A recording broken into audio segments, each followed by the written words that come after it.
going to ask you a rhetorical question here. You don't have to answer because I'm going to answer it for you. What is the most important job in the NFL? That is right. It is the kicker. The kicker is one of the most important jobs in the NFL. A good kicker, when they're good, you never worry about it. You don't even think about it. But a kicker is one of the positions when you are bad, you are always worried about it and you always think about it.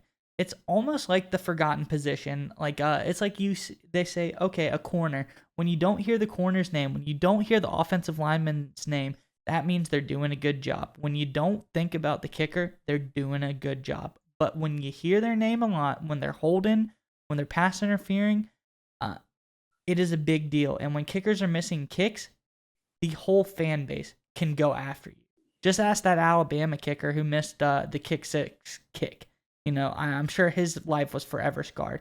But anyways, the Dallas Cowboys have a bona fide kicking competition going on throughout minicamp and training camp this year.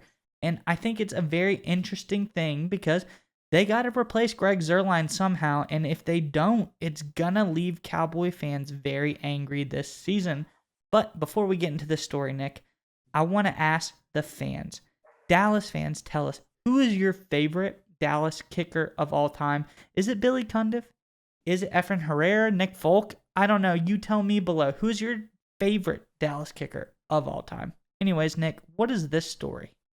Yeah, so the Dallas Morning News reported on this, talking about the open Cowboys competition going on. So the Cowboys signed rookie free agent out of Texas Tech, Jonathan Garibay, to likely be the front runner for that kicking job. They really liked him. The guy's famous for making a 62-yarder to beat Iowa State when he was at Texas Tech. Obviously would love that in the NFL.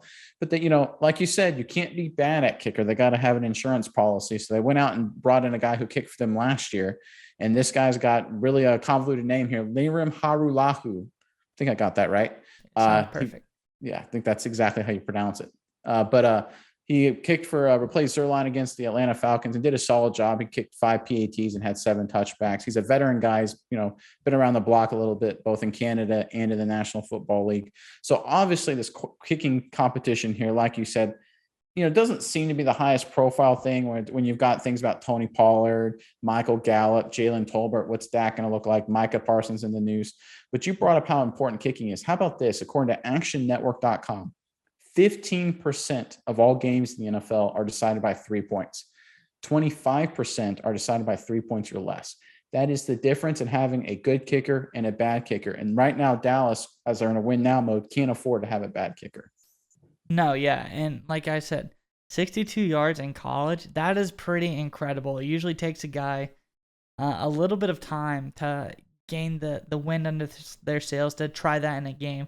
A lot of kickers can come out and they'll hit, like I say a lot, not very many, but as seen, kickers can hit from 70 in practice from time to time, but it's very different in a game. So the fact this guy made a 62-yarder in a game is a pretty big deal. But I do like kicking competition. One thing that I've always appreciated about Baltimore, even though they have the best kicker of all time in Justin Tucker, they always bring in a guy to kind of push him in camp. I remember a few years back, they had Kyer Verdick, who famously was traded to the Vikings for a 5th-round pick. But they always carry 2 kickers throughout the beginning of the season, and they test Tucker because you always got to keep kickers sharp. They got to be on their toes. You can't let them feel complacent because it is such a crucial job. Anytime the kicker comes out on the field, it's more or less your last resort. It's like, hey, we couldn't get it done. We couldn't cross the end zone. Can you at least get us something? And sometimes, like you said, can you win us the game? That's what's on the line. Well, and I looked back at the Dallas loss against the 49ers in the playoffs in the wild card game. So Robbie Gould for the 49ers was 3 of 3 from field goals, including 2 from 50 plus. I mean, those are challenging kicks, big clutch kicks. If Robbie Gould misses one of those kicks, right, one of those 50-yarders, which no one fault him for, that whole fake, that whole spike, that whole mess at the end of the game never happens. Dallas probably kicks a 53-yard, 55-yard kick to force overtime. Dallas may go on to win that game. Right. So that's a difference in having a quality kicker can make. For in that case, it was for the 49ers. It was against Dallas. That's why I think this is one of the more underrated position battles Dallas has going into training camp. And I think people need to pay attention to this because it's going to be a big impact come the regular season. All right, Nick, it's time to get your internet privacy back today on every device you own in any country you want. Don't let anyone but you control your internet. NordVPN keeps you safe from prying eyes wherever you go online with their military-grade encryption. Is your favorite Netflix or streaming content blocked in the US? You can simply connect to one of the many countries available with NordVPN and get the access you need. That's right, Maya. So right now, get our exclusive NordVPN deal here at nordvpn.com/SMI. It's risk-free now with NordVPN's 30-day money-back guarantee. Again, get that exclusive deal, nordvpn.com/SMI.